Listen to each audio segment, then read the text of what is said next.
원도심을 비롯해 부산의 위기 지역들이 인구 감소와 지역 소멸 대응책 마련에 분주합니다. 사업의 실효성을 위해 과감한 결정이 필요하다는 지적입니다.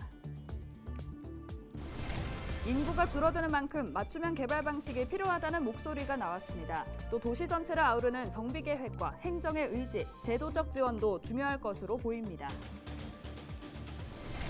2달 전 박형준 부산시장이 공직선거법 위반 혐의의 재판에서 무죄 선고를 받았는데 검찰이 1심 판결에 불복해 항소했습니다. 5일 항소심이 시작됐습니다. 부산시교육청이 부산 남구 이전을 추진하자 영도 지역 주민들이 반발하고 있습니다. 주민들은 시교육청 앞에서 항의 집회를 열고 일방통행식 이전 추진을 규탄했습니다.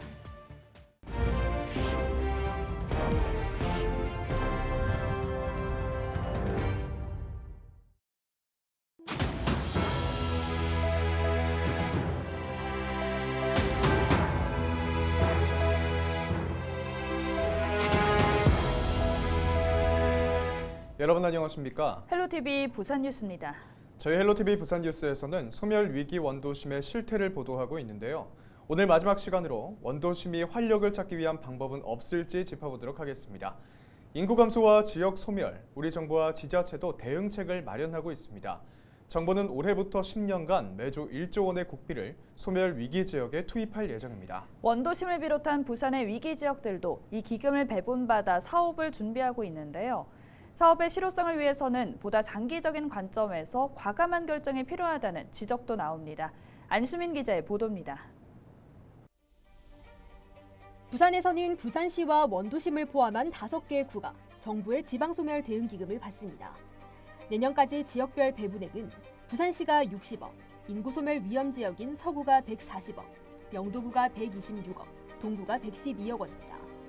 인구소멸 관심지역인 중구와 금정구도 각각 35억과 32억 원을 배분받았습니다. 이 돈을 활용해 당장 올해부터 사업이 추진됩니다.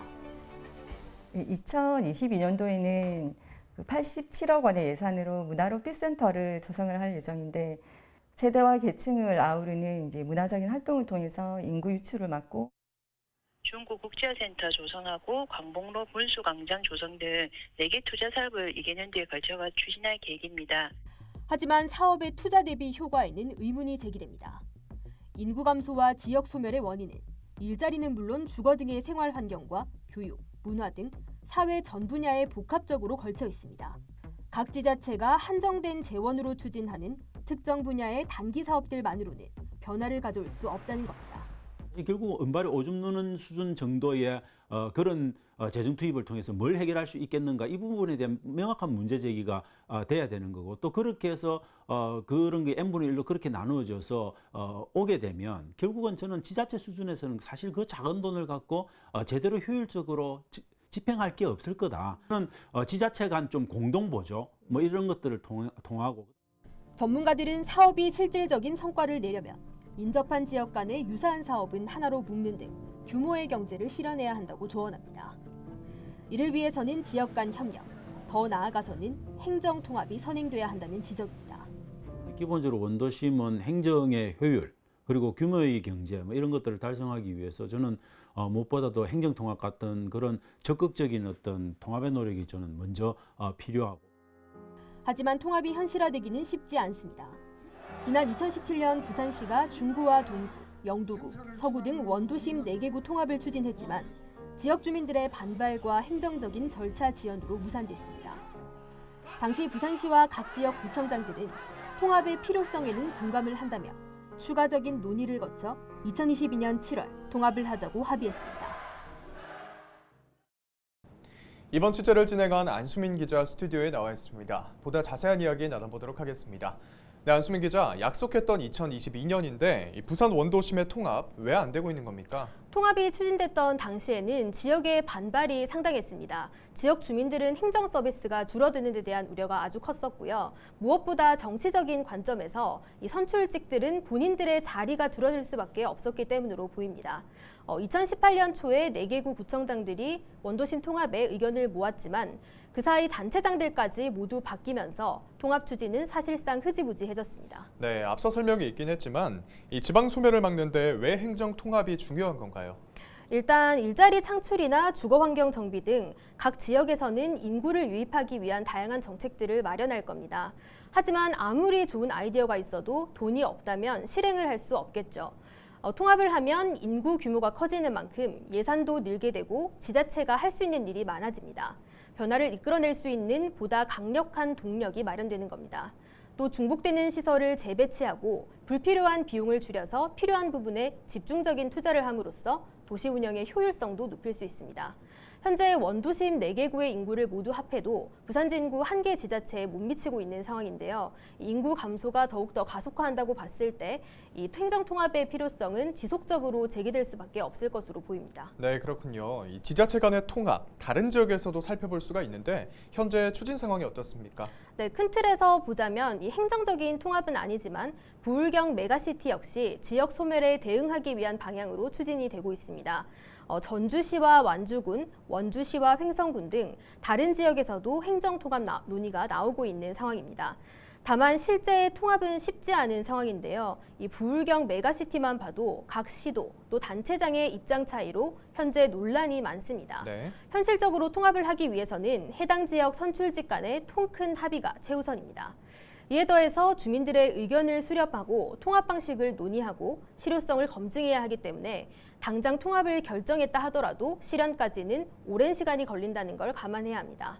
전문가들은 더 늦기 전에 부산시와 원도심 지자체가 전담팀을 구성해서 이 통합 등에 대한 논의를 시작해야 한다고 강조했습니다. 네, 그렇다면 빈집이나 폐교처럼 당장 원도심에 들이닥친 인구 감소 문제를 해결하기 위해 어떤 정책이 필요합니까? 먼저 폐교 문제를 결정할 때 이 교육청뿐만 아니라 부산시나 기초자치단체가 참여할 수 있는 통합협의체가 필요합니다. 지금까지는 교육청의 결정에 따라서 폐교가 결정됐지만 학교가 문을 닫는 일이 지역 소멸을 가속화할 수 있는 만큼 지자체나 지역 주민들의 의견도 의사결정에 반영돼야 하기 때문입니다. 주거 분야 중 빈집 문제는 빈집 은행을 비롯해서 민간 정비를 이끌기 위한 인센티브 등의 당근 정책, 역으로 세금 부과 등의 책징 정책을 다양하게 병행해서 도입할 필요가 있어 보입니다. 일본에서 비슷한 정책들이 먼저 추진되고 있는데요. 집이 사유재산이기도 하고 모든 정비를 공공의 영역에서 맡기에는 비용이나 시간적인 측면에서도 무리가 있기 때문입니다. 또 지역 특성에 따라서 맞춤형으로 주거 환경을 정비해야 한다는 전문가들의 조언도 있습니다. 네. 인구가 줄어드는 만큼 필요한 집의 개수도 줄어들 수밖에 없겠죠. 이 때문에 철거할 곳은 철거하고 개발할 곳은 개발하는 이 저밀도 개발과 고밀도 개발을 병행해서 진행해야 한다는 조언입니다.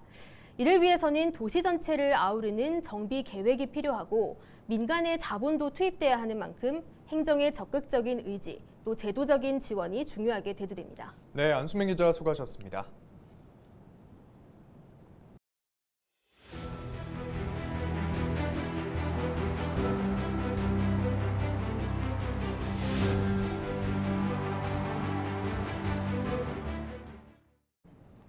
올해 부산국제영화제에서 아시아 영화인상을 수상한 홍콩 배우 양조위가 기념 기자회견을 열었습니다.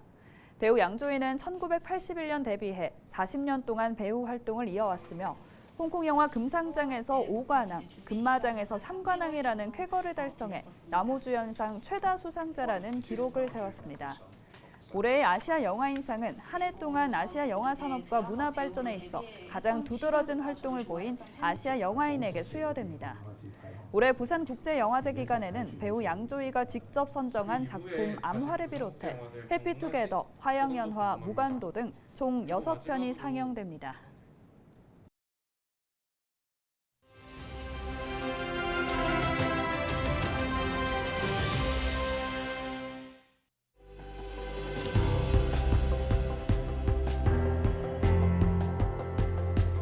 지난 29일 설악산에서 올해 첫 가을 단풍이 물들었습니다.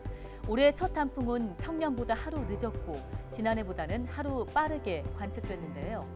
어느새 오대산도 가을 옷으로 갈아입었고 10월 중순이면 가을빛을 가득 담은 단풍이 전국으로 확대될 것으로 보입니다. 자, 그렇다면 올해 단풍의 절정은 언제쯤일까요? 산림청은 10월 26일로 보고 있는데요. 남부 지역에서는 11월 초순까지도 가을 단풍을 즐길 수 있을 것으로 전망됩니다. 아침 저녁으로 선선한 기온에 또 단풍 소식까지 깊어가는 가을을 만끽할 수 있는 요즘입니다. 실외 마스크 착용 의무도 해제되면서 홀가분한 마음으로 온전한 일상을 즐기기 위해 황금 연휴 계획 세우신 분들 많으실 텐데요. 그래도 기온 변화가 급격한 환절기죠.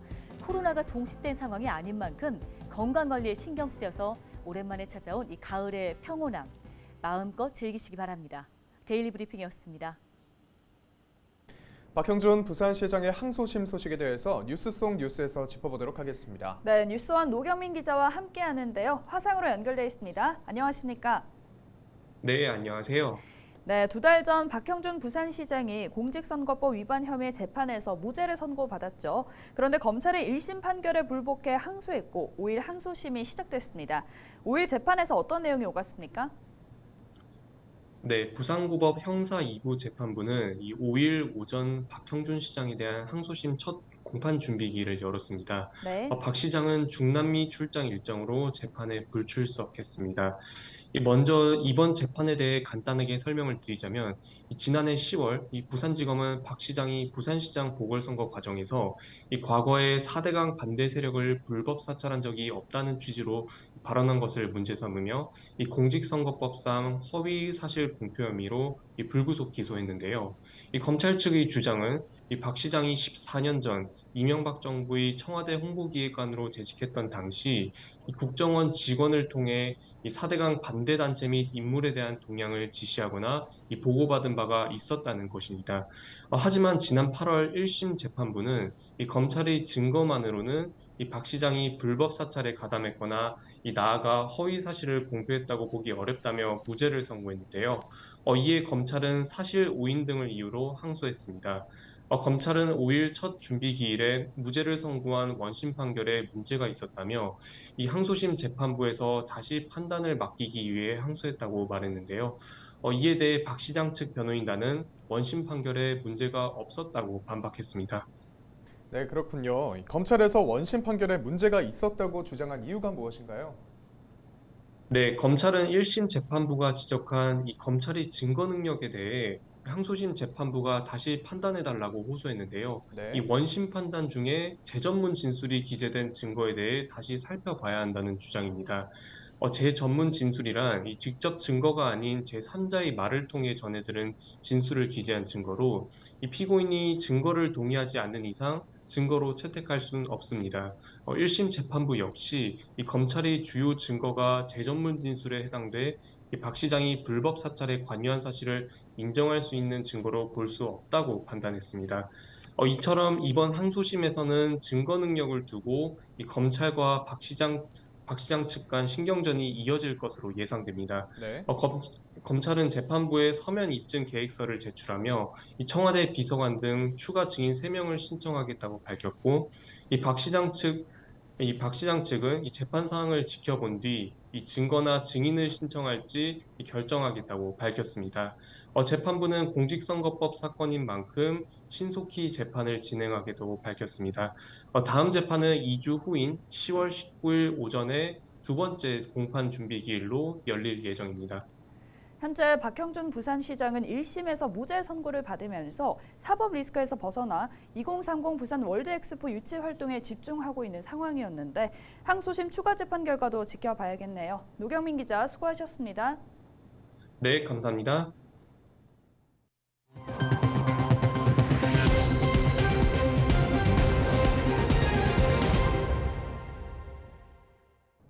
(6일) 부산시 교육청 앞에서 영도 지역 주민들이 부산남고 이전 추진에 반대하며 항의 집회를 열었습니다. 주민들은 부산남고 이전은 영도 주민 입장에선 폐교나 마찬가지라며 시교육청이 충분한 의견 수렴 없이 일방통행식으로 이전을 추진하고 있다며 강하게 규탄했습니다. 또 부산남고를 이전하게 되면 단순히 학교를 다른 지역으로 옮기는 것을 넘어 교육 분야 등 지역사회 붕괴를 가져올 수 있다고 우려했습니다. 부산남고 이전 문제는 8월 부산시 교육청 자체 논의를 거쳐 10월엔 중앙투자심사를 추진하는 것으로 알려졌습니다. 이상으로 뉴스를 마칩니다. 저희는 언제나 지역민 여러분과 함께하겠습니다. 시청해주신 여러분 고맙습니다.